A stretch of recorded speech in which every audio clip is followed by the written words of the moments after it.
Setelah Samuel menjadi tua, diangkatnyalah anak-anaknya laki-laki menjadi hakim atas orang Israel. Nama anaknya yang sulung ialah Yoel, dan nama anaknya yang kedua ialah Abia. Keduanya menjadi hakim di Beersheba. Tetapi anak-anaknya itu tidak hidup seperti ayahnya. Mereka mengejar laba, menerima suap, dan memutarbalikkan keadilan. Sebab itu berkumpullah semua tua-tua Israel. Mereka datang kepada Samuel di Rama dan berkata kepadanya, "Engkau sudah tua, dan anak-anakmu tidak hidup seperti engkau. Maka angkatlah sekarang seorang raja atas kami untuk memerintah kami, seperti pada segala bangsa-bangsa lain." Waktu mereka berkata, "Berikanlah kepada kami seorang raja untuk memerintah kami." perkataan itu mengesalkan Samuel. Maka berdoalah Samuel kepada Tuhan. Tuhan berfirman kepada Samuel, "Dengarkanlah perkataan bangsa itu dalam segala hal yang dikatakan mereka kepadamu. Sebab bukan engkau yang mereka tolak, tetapi akulah yang mereka tolak, supaya jangan aku menjadi raja atas mereka. Tepat seperti yang dilakukan mereka kepadaku, sejak hari aku menuntun mereka keluar dari Mesir, sampai hari ini, yakni meninggalkan daku dan beribadah kepada Allah lain. Demikianlah juga dilakukan mereka kepadamu. Oleh sebab itu dengarkanlah permintaan mereka. Hanya peringatkanlah mereka dengan sungguh-sungguh, dan beritahukanlah kepada mereka apa yang menjadi hak raja yang akan memerintah mereka." Dan Samuel menyampaikan segala firman Tuhan kepada bangsa itu, yang meminta seorang raja kepadanya. Katanya, "Inilah yang menjadi hak raja yang akan memerintah kamu itu. Anak-anakmu laki-laki akan diambilnya dan dipekerjakannya pada keretanya dan pada kudanya, dan mereka akan berlari di depan keretanya. Ia akan menjadikan mereka kepala pasukan 1.000 dan kepala pasukan 50. Mereka akan membajak ladangnya dan mengerjakan penuaian baginya. Senjata-senjatanya dan perkakas keretanya akan dibuat mereka. Anak-anakmu perempuan akan diambilnya sebagai juru campur rempah-rempah, juru masak dan juru makanan. Dari gandummu, dari hasil kebun anggurmu, akan diambilnya 1/10, dan akan diberikannya kepada pegawai-pegawai istananya, dan kepada pegawai-pegawainya yang lain. Budak-budakmu laki-laki dan budak-budakmu perempuan, ternakmu yang terbaik, dan keledai-keledaimu akan diambilnya dan dipakainya untuk pekerjaannya. Dari kambing dombamu akan diambilnya 1/10, dan kamu sendiri akan menjadi budaknya. Pada waktu itu kamu akan berteriak karena rajamu yang kamu pilih itu. Tetapi Tuhan tidak akan menjawab kamu pada waktu itu." Tetapi bangsa itu menolak mendengarkan perkataan Samuel. Dan mereka berkata, "Tidak, harus ada raja atas kami. Maka kami pun akan sama seperti segala bangsa-bangsa lain. Raja kami akan menghakimi kami dan memimpin kami dalam perang." Samuel mendengar segala perkataan bangsa itu dan menyampaikannya kepada Tuhan. Tuhan berfirman kepada Samuel, "Dengarkanlah permintaan mereka, dan angkatlah seorang raja bagi mereka." Kemudian berkatalah Samuel kepada orang-orang Israel itu, "Pergilah masing-masing ke kotanya." 1 Samuel 9. Ada seorang dari daerah Benyamin namanya Kis bin Abiel, bin Zeror, bin Bekorat, bin Afiah, seorang suku Benyamin, seorang yang berada. Orang ini ada anaknya laki-laki, namanya Saul, seorang muda yang elok rupanya. Tidak ada seorang pun dari antara orang Israel yang lebih elok daripadanya. Dari bahu ke atas, ia lebih tinggi daripada setiap orang sebangsanya. Kis, ayah Saul itu, kehilangan keledai-keledai betinanya. Sebab itu berkatalah Kis kepada Saul, anaknya, Anakku, ambillah salah seorang bujang, bersiaplah, dan pergilah mencari keledai-keledai itu. Lalu mereka berjalan melalui pegunungan Efraim. Juga mereka berjalan melalui tanah Salisa, tetapi tidak menemuinya. Kemudian mereka berjalan melalui tanah Sahalim, tetapi keledai-keledai itu tidak ada.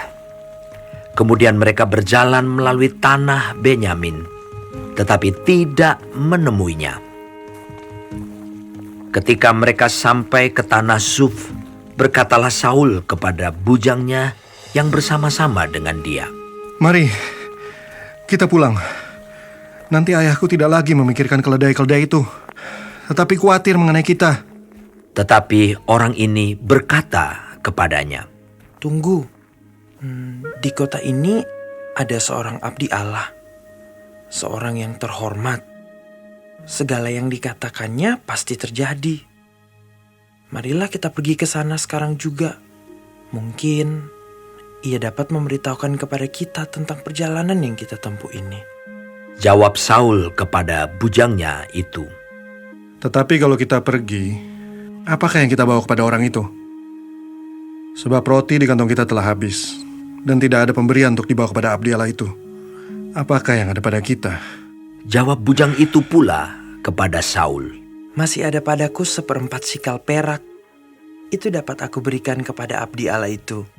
Maka ia akan memberitahukan kepada kita tentang perjalanan kita. Dahulu di antara orang Israel, apabila seseorang pergi menanyakan petunjuk Allah, ia berkata begini, Mari, kita pergi kepada pelihat. sebab nabi yang sekarang ini disebutkan dahulu pelihat. Kemudian berkatalah Saul kepada bujangnya itu, Pikiranmu itu baik. Mari kita pergi. maka pergilah mereka ke kota, ke tempat abdi Allah itu. Ketika mereka naik jalan pendakian ke kota itu, mereka bertemu dengan gadis-gadis yang keluar hendak menimba air. Mereka bertanya kepada gadis-gadis itu. Pelihat ada di sini? Jawab gadis-gadis itu kepada mereka, Ya, ada. Baru saja ia mendahului kamu. Cepat-cepatlah sekarang. Ia datang ke kota hari ini karena ada perjamuan korban untuk orang banyak di bukit pada hari ini. Apabila kamu masuk ke kota, kamu akan segera menjumpainya sebelum ia naik ke bukit untuk makan. Sebab orang banyak tidak akan makan sebelum ia datang, karena dialah yang memberkati korban. Kemudian barulah para undangan makan. Pergilah sekarang, sebab kamu akan menjumpainya dengan segera. Maka naiklah mereka ke kota, dan ketika mereka masuk kota, Samuel yang berjalan keluar untuk naik ke bukit berpapasan dengan mereka. Tetapi Tuhan telah menyatakan kepada Samuel sehari sebelum kedatangan Saul, demikian, Besok kira-kira waktu ini, aku akan menyuruh kepadamu seorang laki-laki dari tanah Benyamin. Engkau akan mengurapi dia menjadi raja atas umatku Israel, dan ia akan menyelamatkan umatku dari tangan orang Filistin. Sebab aku telah memperhatikan sengsara umatku itu, karena teriakannya telah sampai kepadaku. ketika Samuel melihat Saul, maka berfirmanlah Tuhan kepadanya, Inilah orang yang kusebutkan kepadamu itu. Orang ini akan memegang tampuk pemerintahan atas umatku. Dalam pada itu, Saul datang mendekati Samuel di tengah pintu gerbang dan berkata, Maaf, di mana rumah pelihat itu? Jawab Samuel kepada Saul, katanya, Akulah pelihat itu. Naiklah mendahului aku ke bukit. Hari ini kamu makan bersama-sama dengan daku. Besok pagi aku membiarkan engkau pergi, dan aku akan memberitahukan kepadamu segala sesuatu yang ada dalam hatimu. Adapun keledai-keledaimu yang telah hilang 3 hari lamanya sampai sekarang, janganlah engkau khawatir, sebab telah diketemukan. Tetapi siapakah yang memiliki segala yang diingini orang Israel? Bukankah itu ada padamu dan pada seluruh kaum keluargamu? Tetapi jawab Saul, Bukankah aku seorang suku Benyamin, suku yang terkecil di Israel?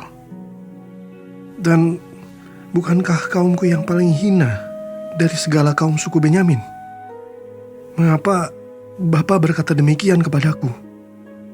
Sesudah itu Samuel mengajak Saul dan bujangnya.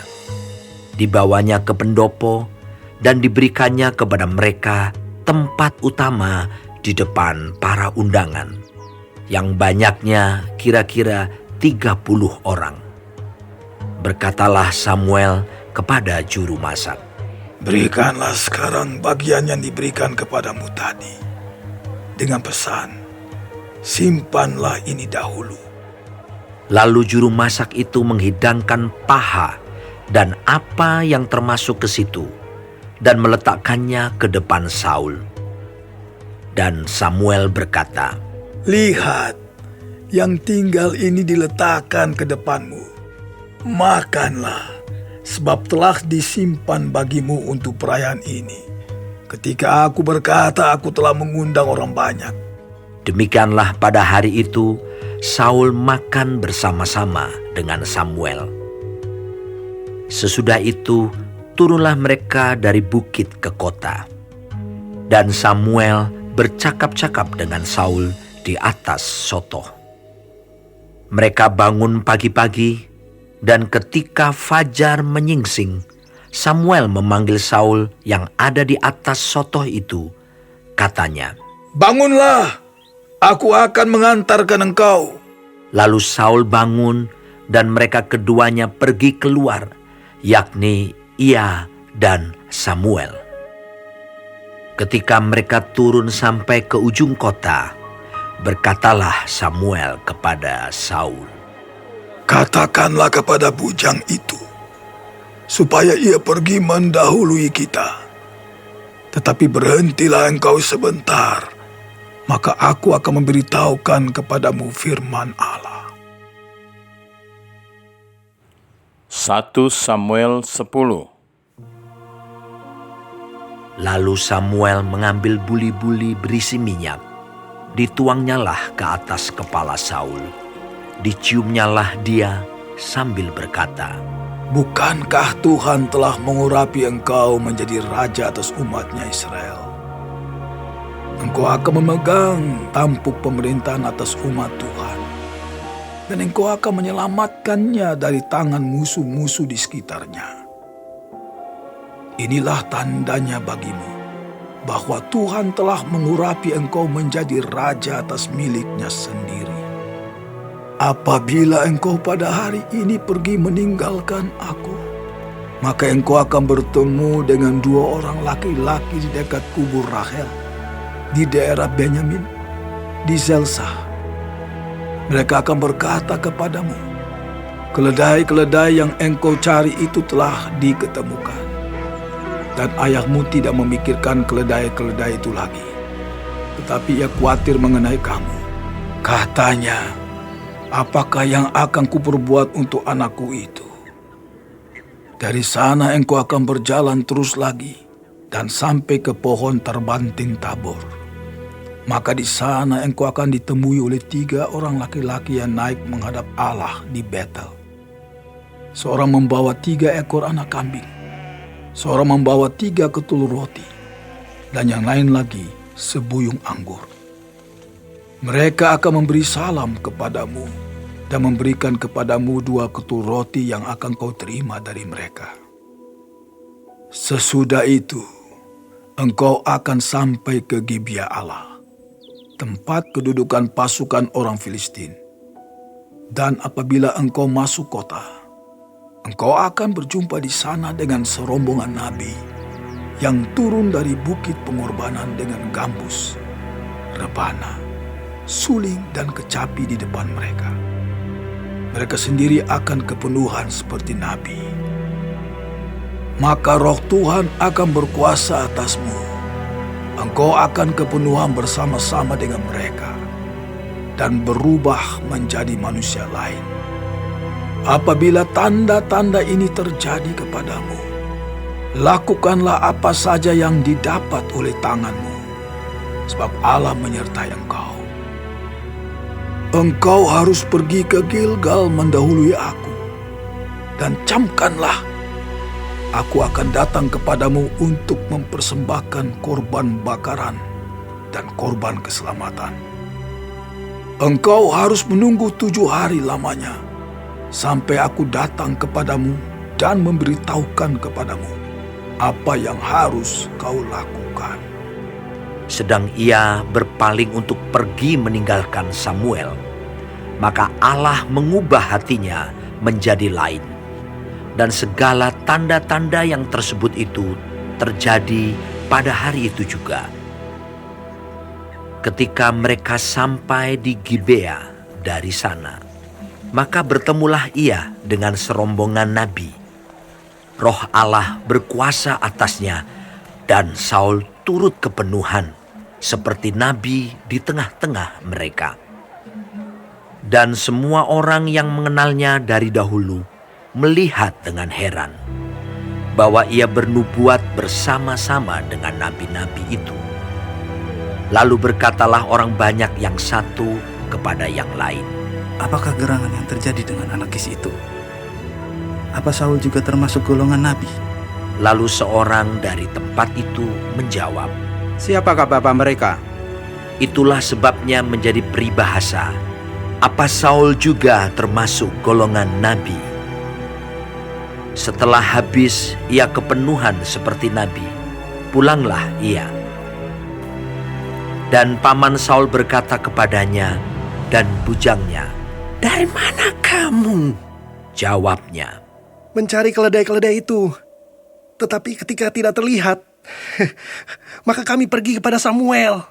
Kemudian paman Saul itu berkata, coba ceritakan kepadaku, apa yang dikatakan Samuel kepada kamu?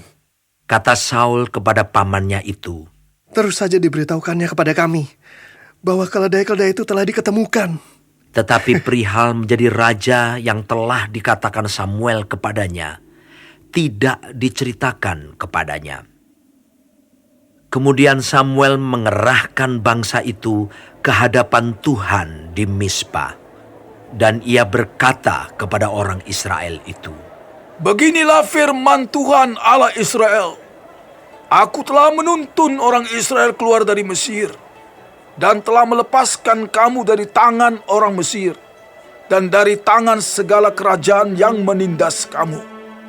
Tetapi sekarang kamu menolak Allahmu yang menyelamatkan kamu dari segala malapetaka dan kesusahanmu, dengan berkata, tidak, angkatlah seorang raja atas kami.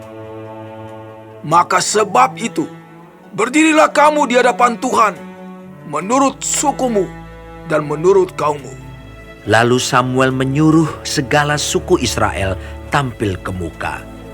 Maka didapati suku Benyamin.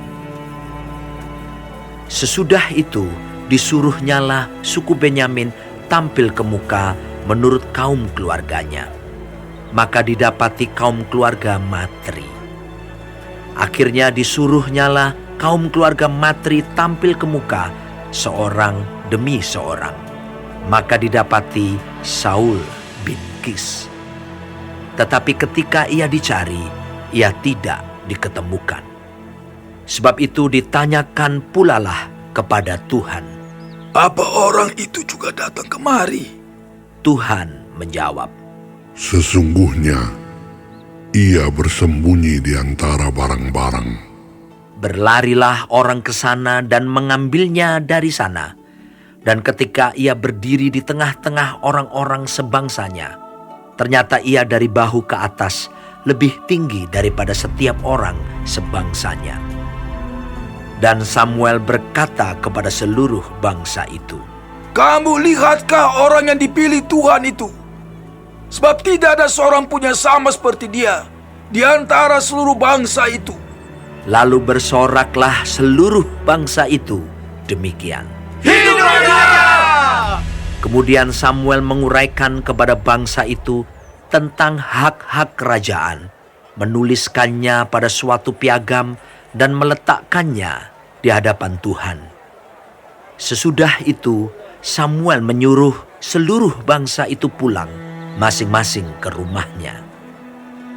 Saul pun pulang ke rumahnya ke Gibea, dan bersama-sama dengan dia ikut pergi orang-orang gagah perkasa yang hatinya telah digerakkan Allah. Tetapi orang-orang dursila berkata, Masakan orang ini dapat menyelamatkan kita? mereka menghina dia dan tidak membawa persembahan kepadanya. Tetapi ia pura-pura tuli.